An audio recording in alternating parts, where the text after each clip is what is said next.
Kwa majina naitwa Matai Nyambu Sogamaita. Ni mzaliwa wa kijiji cha Kakumbo. Hapa ndiko kwa ajili ya kushiriki kwenye sherehe kwa ajili ya kutahiri watoto kwenye boma ya Mzee Olegei, ambapo sherehe hiyo imegawanyika katika matukio. Tukio la kwanza ni sherehe kwa ajili ya kuchinja au kumpandisha au kumsimika kijana mkubwa wa Mzee Olegei kwenda kwenye hatua ya kuwa mzee. Wakati huo kuna kijana mwingine ambaye ni ndugu ambaye ni Korianga, ambaye naye pia anatekeleza tukio linalofanana na kijana ambapo naye amechinja ng'ombe mmoja ambaye tunaweza katika laraba, ambayo ng'ombe hiyo inatumika kwa ajili ya kumpandisha mtu kwenye levo ya chini ambaye ni levo ya ujana kwenda kwenye levo ambayo anahesabiwa kuwa mtu mzima, mlezi na ni nguzo katika familia.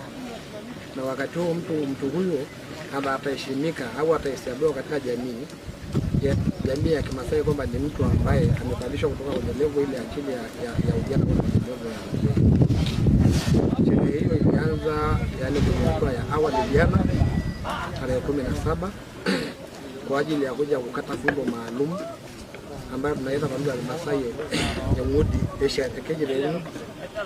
Alafu wakati huo inaambatana na kwa ajili ya kubeba, na kuna tukio lingine ambayo ni mahususi ya kubeba kiti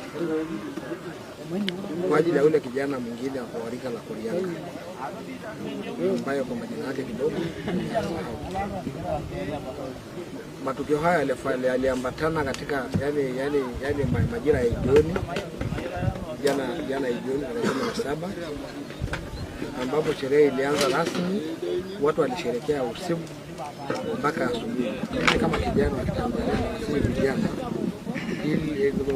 vijana ili waweze kuiga mila na desturi ambazo ni nzuri, mila ambazo hazikinzani na sheria za nchi.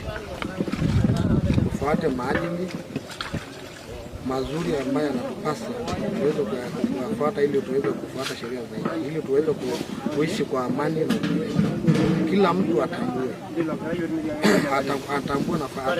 wajibu wake katika jamii, aishi kwa kufuata maadili, haepukane na makundi maalum, kuishi kwa kushirikiana, kusikilizana na kuheshimiana. Kama kuna haja ya kuhoji kwa kujenga hoja za msingi na kusubiri ujibiwa kwa nafasi, badala ya kutengeneza namna ya kuweza kutengeneza ushabiki na kutengeneza makundi ambayo yanaweza kupelekea uvunjifu wa amani. Nasema kwamba naitwa Papuli Olegei Mure. Yetu wa Kimasai kutoka ujana kwenda uzee, na naomba vijana wote walikalaki wote tuenzi mila yetu ya Kimasai, kwa sababu mila na desturi ndio itakayotufikisha sehemu nzuri. Na naambia watu wote karibuni kwenye sherehe hii, ni ya amani. Lakini pia nasema tuendelee kuenzi amani iliyoko nchi yetu na mshikamano ambayo tumeachiwa na mababu zetu. Na naomba Mungu kwamba watu wote waendelee kuja hapa kwa wingi na amani.